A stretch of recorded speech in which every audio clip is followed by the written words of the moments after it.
আসসালামু আলাইকুম। আমরা আজকে খুব কমন একটা বিষয় নিয়ে কথা বলব। সারা বিশ্বের যে লক্ষ, লক্ষ মানুষ যে রোগে আক্রান্ত সেটি হচ্ছে থাইরয়েড টিউমার। থাইরয়েড টিউমারের একজন রোগী আমার সামনেই আছেন।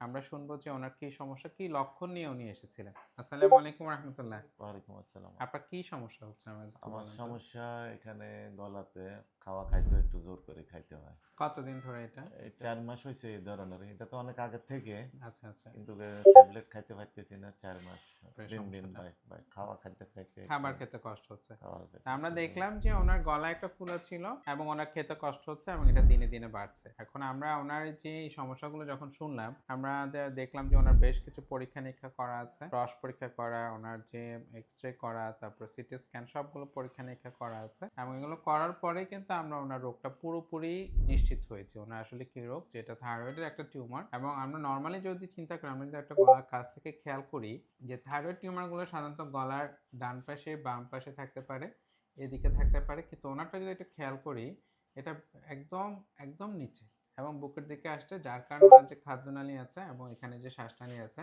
এই শ্বাসনালীতে চাপ দিচ্ছিল, যার কারণে আর খেতে কষ্ট হচ্ছে। এখানে আমাদের সতর্ক হওয়ার বিষয় কি আসলে? যখনই এরকম কোনো গলায় ফোলা থাকবে, আমাদের খেতে কষ্ট হবে, আমরা অবশ্যই, অবশ্যই একজন চিকিৎসকের শরণাপন্ন হই।